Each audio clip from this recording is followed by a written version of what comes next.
Meus irmãos, nós fizemos aqui a leitura da palavra de Deus, onde Jesus, uma leitura muito conhecida, né? João 4, fala sobre o encontro de Jesus com aquela mulher samaritana ali no poço de Jacó. Obrigado, pastor.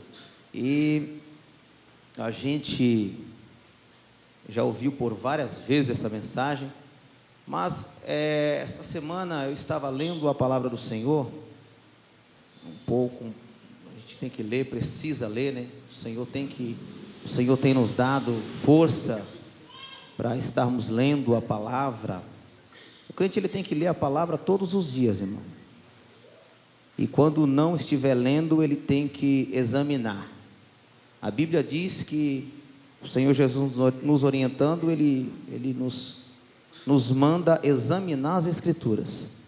Não apenas ler, mas sim examinar. Então, quando a gente pode, a gente lê. Mas quando a gente não pode, a gente examina enquanto está meditando na palavra. Então, você às vezes está trabalhando numa correria, não tem condições de abrir a Bíblia para ler, mas você está examinando, você está pensando naquele versículo, se alimentando com aquele versículo, porque a palavra ela é viva e eficaz, né? Ela é mais penetrante do que espada alguma de dois gumes. Então, lendo a palavra do Senhor, eu fui vendo sobre poços de água. E hoje eu acordei e vim para a escola dominical. A gente ministrou aqui a aula nesta manhã, e essa palavra no coração, poços. Falei, poxa, vou dar uma pesquisada sobre o assunto. Deus coloca no coração assim, vamos pesquisar. Comecei a pesquisar. Interessante que o que a gente leu aqui no livro de João, capítulo 4, mostra o encontro de Jesus com uma mulher samaritana num poço.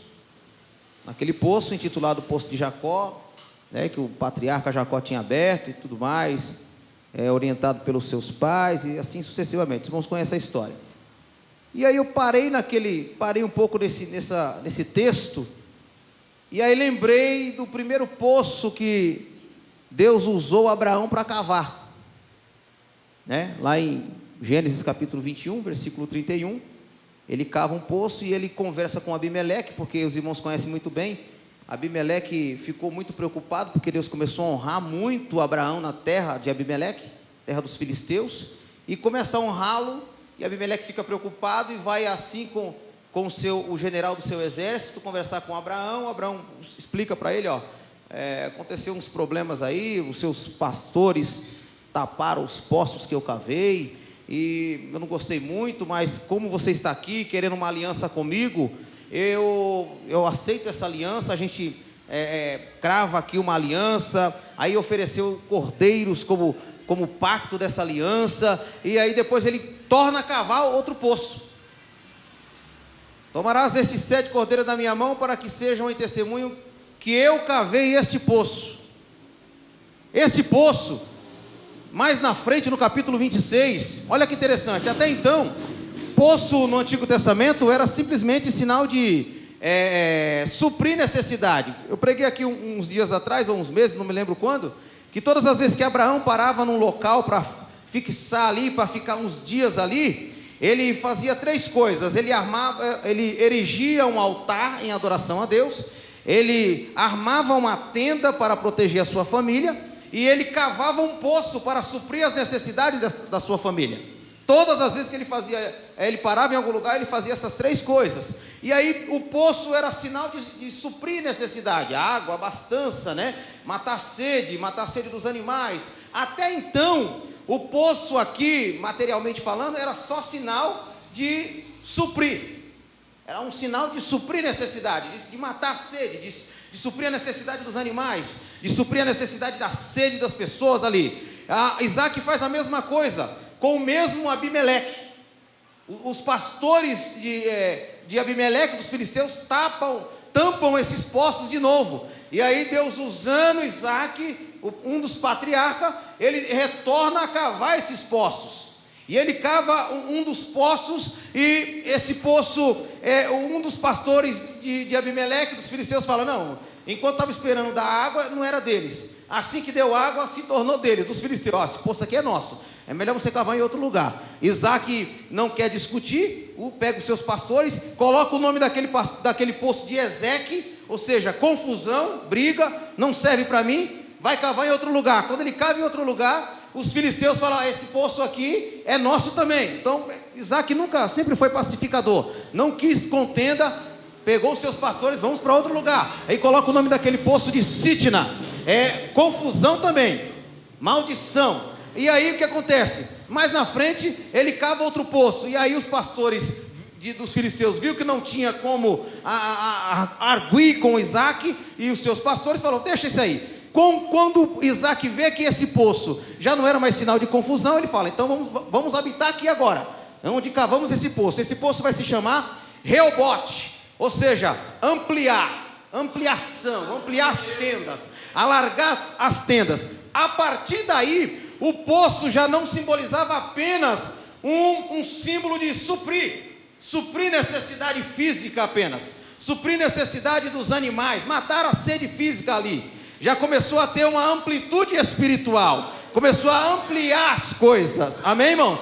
Louvado seja o nome do Senhor. E aí continua, a história continua do povo de Israel, e muitos outros poços vão sendo cavados nos anais da história. Mas o que me chama a atenção, irmão, é que quando Salmo 40, verso 2, o salmista Davi, ele começa a falar de bênçãos. Olha só que interessante, no Salmo 40, no verso 2, quando ele começa a falar, esperei com paciência no Senhor, Ele se inclinou para mim. Olha só, o versículo 1 primeiro, põe para mim por gentileza, obrigado irmão Davi. Esperei com paciência no Senhor, Ele se inclinou para mim e ouviu o meu clamor. Olha o verso 2, olha que interessante, tirou-me de um lago horrível e de um charco de lodo, e pôs os meus pés sobre uma rocha e firmou os meus passos. Em algumas versões, ele diz assim, firmou os meus pés e me pôs em um poço com água.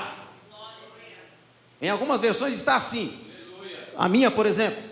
Aí eu falei assim, poxa, interessante aqui, olha que interessante o Salmo 40 verso 2, o poço aqui já começou a ampliar mais ainda. O poço aqui no verso 2 do capítulo, ou do Salmo 40, já tem um significado de, eu estava vivendo um momento de angústia, eu estava vivendo um momento de perturbação na alma, eu estava vivendo um momento de perseguição, mas o Senhor me colocou perto de um poço onde tinha muitas águas. O poço agora simboliza um sinal de, eu estava aflito, mas a minha alma agora foi, matou a sede da minha alma. Eu estava afligido, mas esse poço com água saciou, acalmou a minha aflição. Eu falei, olha que interessante, rapaz, aqui o poço já começou a mudar mais ainda. O significado. Eu estava com o coração angustiado, eu estava perseguido, mas o Senhor me livrou dessa perseguição e me colocou do lado de um poço. Aí eu comecei a entender e falar, Jesus, o que significa isso? Continua me revelando aí, Espírito Santo. Aí o Senhor me levou para João 4. Olha só que interessante. Quando aquela mulher, ela estava vivendo, os irmãos conhecem muito bem a história da mulher samaritana, estava vivendo um momento de opróbrio, de vergonha. Os irmãos conhecem muito bem, eu não quero aqui atentar para a história da mulher samaritana, mas os irmãos sabem que ela estava vivendo um momento muito terrível da sua vida. Tanto é que ela foi se encontrar com Jesus no horário em que ninguém estava lá mais, no horário de pleno meio-dia. E quem estava lá naquele poço, esperando aquela mulher? Jesus estava ali, esperando aquela mulher naquele poço. Aí eu comecei, olha que interessante, olha, aqui já mudou totalmente o significado do poço. Lá em Gênesis o poço era simplesmente um sinal de abastança, de suprir necessidade física. Aqui no livro de João, esse poço já tem um simbolismo espiritual, já simboliza alguém que se encontrou com uma pessoa sedenta na alma, uma pessoa que já não tinha mais perspectiva de vida, uma pessoa que já estava no seu opróbrio, já estava no seu limite, já não aguentava mais nada, nenhum apontamento. Aquela mulher estava prestes a explodir emocionalmente, quando ela se encontra com Jesus nesse poço. E nessa conversa com Jesus, olha só como muda toda a história dessa mulher, das pessoas que a partir de Jesus começaram a entender o significado da coisa. Eu já chego lá, irmão. Vamos continuar pensando assim.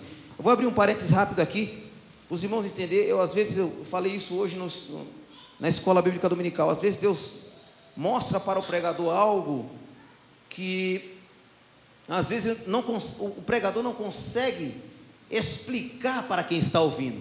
Mas eu clamo ao Senhor nessa noite, ao Senhor Espírito Santo, que você consiga entender aquilo que o Senhor revelou ao meu coração, para que eu transmita à igreja nessa noite. Eu estou orando enquanto estou pregando aqui, para que o Espírito Santo revele a você a amplitude desta água, desse poço.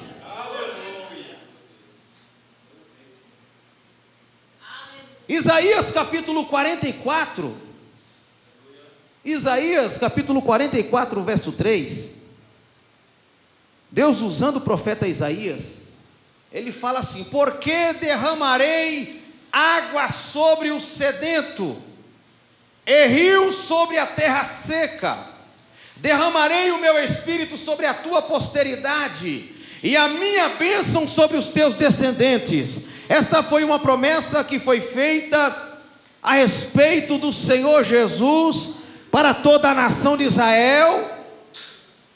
Isso foi feito mais de 750 anos antes da vinda do Messias, a verdadeira água, a água real que mata a sede da alma. Foi falado a respeito desse homem chamado Jesus de Nazaré. Esta promessa: derramarei o meu espírito sobre o sedento. Quem é o sedento? O sedento sou eu, irmão. O sedento é você. O sedento aqui, essa promessa foi feita para o povo de Israel, mas como a palavra do Senhor mesmo explica, lá no Evangelho de Jesus, segundo escreveu João capítulo 1, versículo 12, Jesus veio para o que era seus, mas os seus não receberam, mas todos quantos receberam, deu-nos o poder de serem feitos filhos. Quem são esses? Eu e você. Esse sedento agora passou de ser o povo de Israel, passou a ser agora você, passou a ser eu. Nós somos esse sedento que precisa desta água, que precisa estar perto desse poço. Aleluia. Glória a Deus. Eu sou o sedento. Às vezes a gente fala assim: não, eu sou cristão, eu já conheci Jesus, Jesus já saciou a minha sede, já revelou os seus mistérios a mim, agora eu vou seguindo aí o Evangelho, dando glória a Deus, está tudo certo. Não, irmão, eu sou um constante sedento da palavra de Deus. Eu sou um constante sedento da presença de Deus. E por que somos constantes sedentos da presença de Deus? E por que Deus é esta água? Porque Ele mesmo exclama isso. O próprio Jesus fala isso lá no Evangelho de Jesus, segundo escreveu João capítulo 7. Olha só que interessante, o próprio Jesus, ele fala, capítulo 7, versículo 37 e 38. Põe aí para nós, por favor, irmão. 7, 37 e 38 do Evangelho de João. Olha só. E no último dia, o grande dia da festa, Jesus pôs-se em pé e clamou dizendo: se alguém tem sede, que venha a mim e beba. Quem disse isso foi Jesus. Jesus é a fonte da água. Versículo 38. Quem crê em mim, como diz as Escrituras, rios de água viva correrão do seu ventre. Ele não é apenas a água, Ele é a fonte da água que jorra para a vida eterna. Jesus é a verdadeira água que mata a verdadeira sede da nossa alma. Aleluia. Como ele fala para aquela mulher samaritana: se tu soubesse quem te pede água, tu lhe darias água, e eu tornaria a ter sede. Aleluia. Mas a água que eu der, a água que eu te der, nunca mais você tornará a ter sede. Mas o que quer dizer isso, pastor? O que significa isso para a minha vida hoje? Eu estou explicando para os irmãos primeiro o que significa o poço. Nós vamos chegar lá, já estamos terminando já a palavra. Esse poço que a princípio era só para matar a sede física, agora já começou, os irmãos estão entendendo, igreja? Começou a ter uma amplitude, começou a aumentar. Agora esse poço não é apenas um poço de água natural. Agora nós já estamos falando da água da vida, chamada Jesus de Nazaré. Aleluia. Glória a Deus. Interessante que Jesus ali no livro de Apocalipse 21:6, Apocalipse 21:6, Jesus usando João, ele fala assim: e disse-me mais, está cumprido, eu sou o Alfa e o Ômega, o princípio e o fim. A quem quer que tiver sede, de graça lhe darei da fonte da água da vida. E aqui eu paro nos versículos e começo a aplicar esta palavra. Se no Antigo Testamento o poço era apenas um sinônimo de abastança física, abastança material, no Novo Testamento Jesus já começa a explicar qual é o significado de todos aqueles poços que Abraão, Isaac, Jacó abriu no meio do deserto. O deserto, queridos, é o que eu passo, o que você passa na maior parte de nossas vidas. São as dificuldades, são as aflições. Os poços que nós abrimos nesse deserto são os poços que Abraão abria lá, espiritualmente são os poços que nós estamos abrindo no decorrer desse deserto, ou seja, a busca constante da água da vida para que eu permaneça de pé em meio a esse deserto. Eu não posso dizer que nesse mundo, principalmente nos dias em que estamos vivendo, a gente não passe por aflições, ou passe por dificuldade, ou passe por lutas, até mesmo por mortes, tristezas, que não tem possibilidade de ser, de ter um conforto fisicamente falando, por mais que passamos por lutas, das quais nós olhamos e não vemos um contexto de resolução, mas nesses desertos eu tenho que entender uma coisa: assim como Abraão, Isaac, Jacó e muitos outros no meio do deserto tiveram a hombridade, a força, o ânimo de cavar poços no deserto, em meio a pedras. Não era fácil se cavar um poço no deserto. Se você for colocar numa lógica, num contexto de lógica, quem é que quer fazer isso? Não sei se vocês já tiveram a oportunidade de cavar algum poço. Quando se pensa em cavar um poço, você precisa analisar primeiro o terreno em que esse poço será cavado, se é um terreno em que passa pelo menos um lençol freático ali, é freático que fala? Se passa próximo daquele local um braço de água, de algum rio, de alguma correnteza, para que a gente consiga acertar esta veia de água.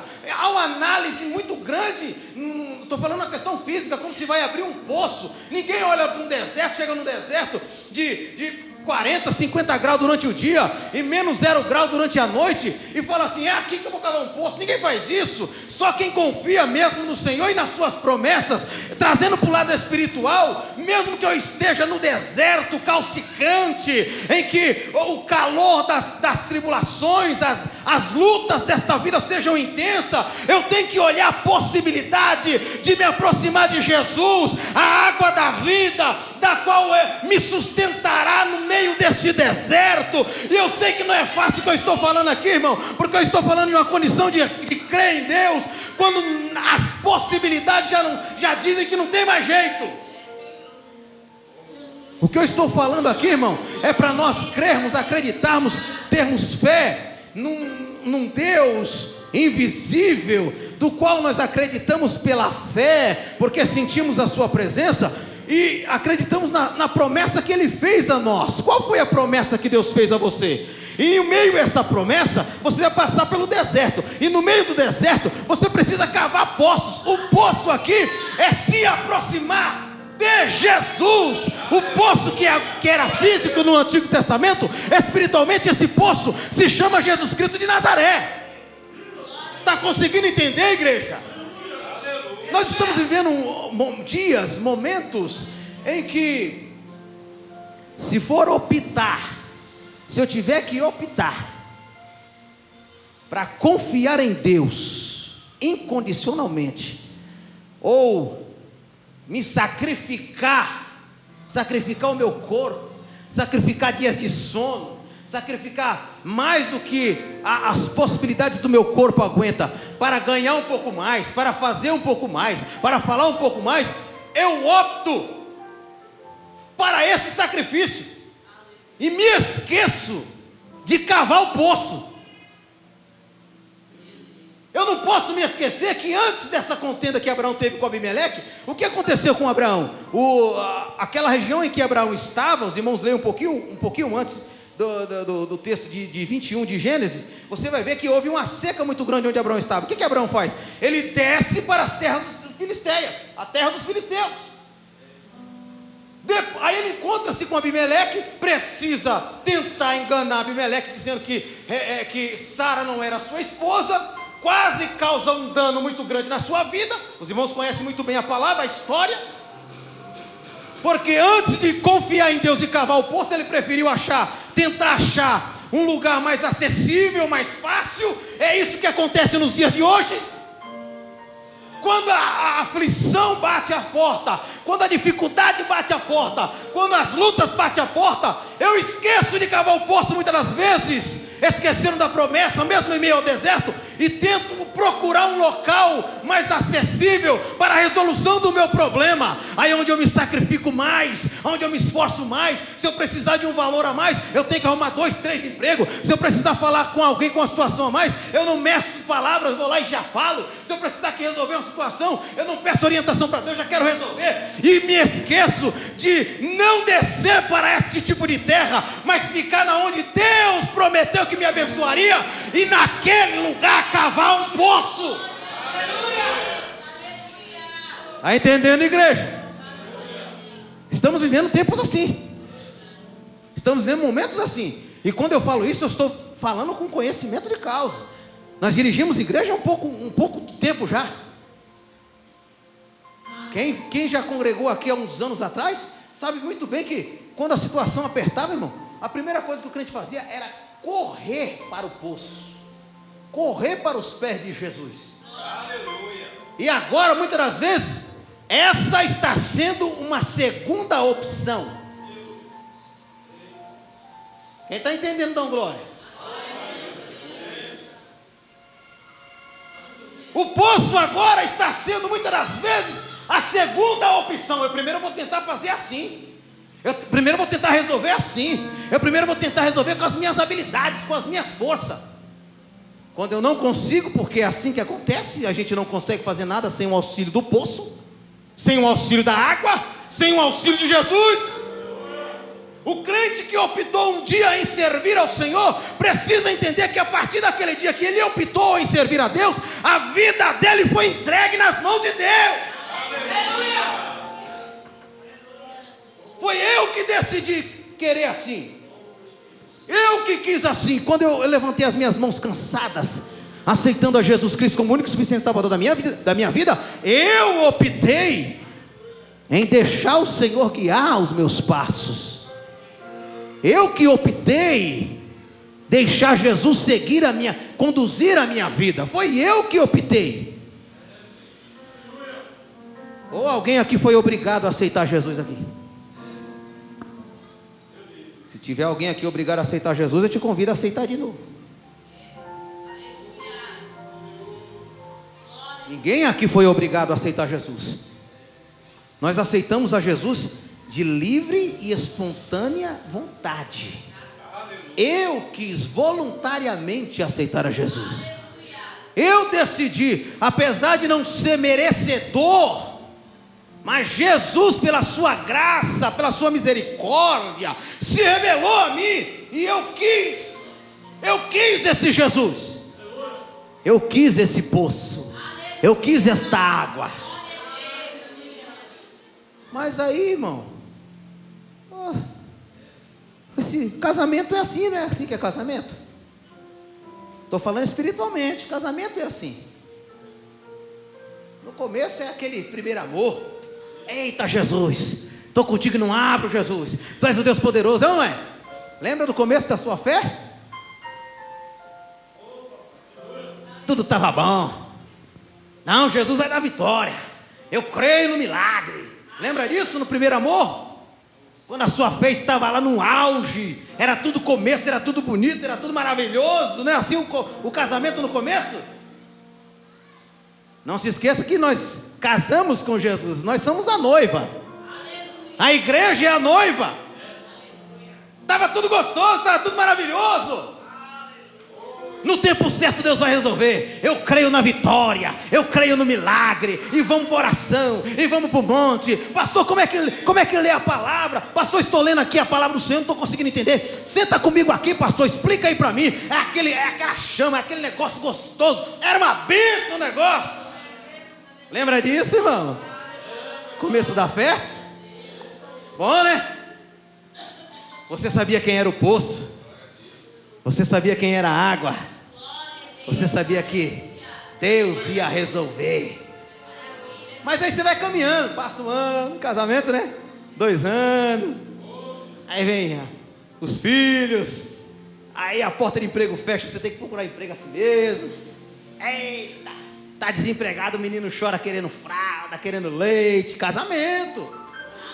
Vem a primeira luta, vem os primeiros levantes, as primeiras acusações, os primeiros apontamentos, pessoas dizendo: você está dizendo que é crente, você é crente nada, rapaz.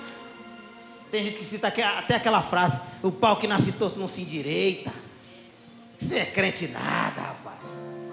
Aí começa aquelas palavras de pessimismo, muitas das vezes até mesmo dentro da nossa casa, no meio familiar. É o casamento. Aí eu vou me esquecendo do poço, eu vou me esquecendo da água, eu vou colocando o poço em segunda opção. Aí chega uma hora que a minha fé está lá no finalzinho do tacho. Amém, igreja? Aquela fé que outrora movia a montanha, eu nem vejo mais no fundo lá, está só o brilho da água lá no fundinho do tacho.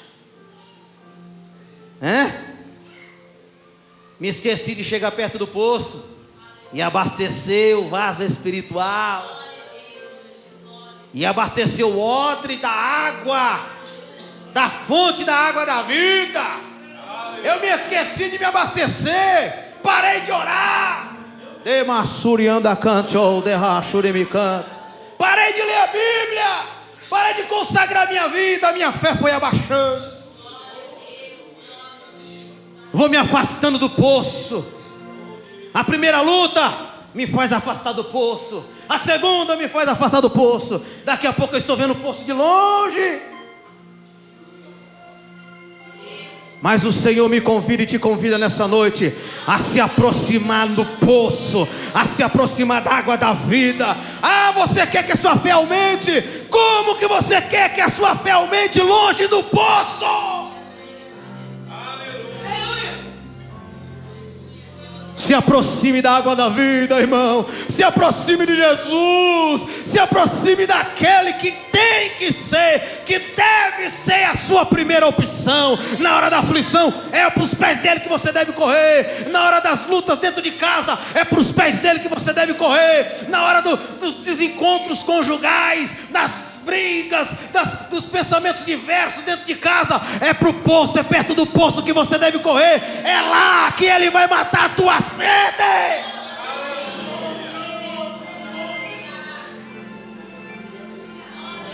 Aleluia. Louvado seja o nome do Senhor. O salmista, no livro de Provérbios, capítulo 5, versículo 15, ele nos convida. Provérbios 5 e 15. E eu paro aqui nesse texto. O salmista, ele nos convida, Provérbios 5, 15 e 16. Bebe a água da tua cisterna e das correntes do teu poço. Derramar-se-ia por fora as tuas fontes, e pelas ruas os ribeiros de águas. O que ele está querendo dizer por aí? Porventura você consegue encontrar água tão boa quanto o poço que está perto de você? Você consegue procurar por aí águas boas e consegue achar tão boa quanto este poço? Quando o salmista está falando aí, ele está falando da mulher, da meretriz, da prostituta. Foge dela. Não procure águas por aí não. Não procure poços e águas rotas, cisternas rotas, cisternas salubres. Fuja. Valorize o poço que você tem. E quando eu estou falando isso, irmão, não tem nada a ver com mulher ou prostituta. Tem a ver com vida espiritual. Valorize o seu poço. Valorize a água da vida. Valorize o Jesus que olhou para você quando ninguém mais olhou. Valorize o Deus que te resgatou quando ninguém mais olhava para você. Você não tinha mais valor nenhum para ninguém.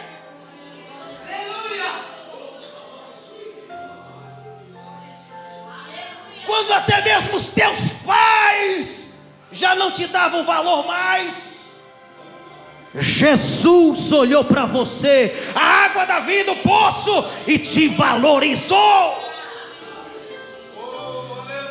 Agora a partir de hoje fale como o salmista falou: o que darei eu ao Senhor por todos os benefícios que Ele me tem feito? Uma pergunta que o próprio salmista fez a si mesmo.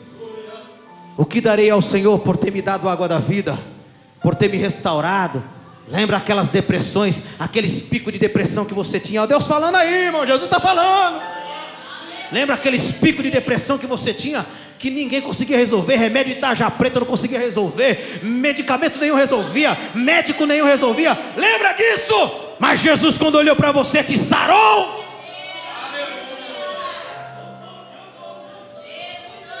Lembra quando você vivia nas ruas, alcoolizado, drogado, moribundo? As pessoas olhavam para você, manejavam a cabeça negativamente. Olha só que situação. Jesus olhou para você e te tirou do charco de lodo, te tirou do monturo e te fez sentar na cadeira de príncipe. Esse é o poço.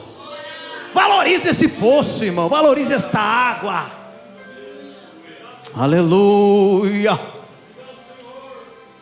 Aleluia. Você se desgastava noites afora. Saía de casa quarta, quinta-feira, só voltava na outra semana, sem um tostão no bolso, envergonhado, cabisbaixo, porque é isso que Satanás faz com a vida do ser humano.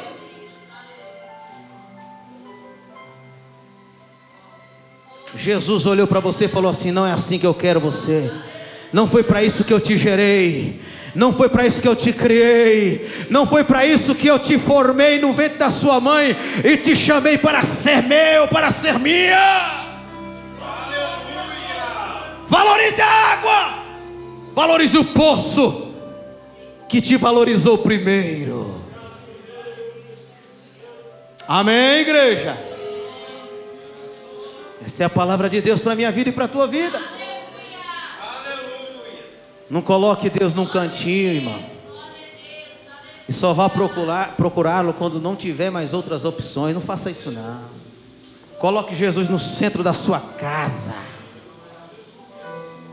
Coloque Jesus no centro do seu coração.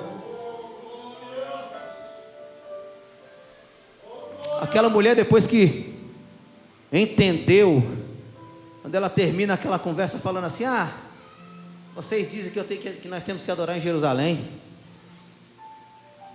Nós dizemos que nós temos que adorar nesse monte. Aí eu não sei mais onde eu devo adorar. Olha só, não tinha mais nem rumo aquela mulher. Jesus falou: não é nem em Jerusalém, nem nesse monte que você deve adorar. Adore ao Senhor em espírito e em verdade. Deus, ele é espírito, importa que o Senhor adore, e eu adoro em espírito e em verdade. Aí ela responde para Jesus: ah, mas quando o Messias vier, nos revelará todas essas coisas. Jesus olha no fundo daquela mulher e fala: eu sou o Messias, eu quem falo contigo. Ah, irmão, a partir daí aquela mulher saiu daquele poço com a sede saciada, entrou na cidade de Samaria, agora não mais desonrada, mas uma missionária. Olha o que Deus faz com a mulher. Ela sai da cidade desonrada e volta para a cidade uma missionária. Porque é isso que Deus faz. Coloque-se de pé nessa noite. Essa é a palavra de Deus para a minha vida e para a tua vida. Eu tenho certeza que você vai sair daqui muito mais crente do que você entrou. Tenho certeza disso. Valorize a água da vida.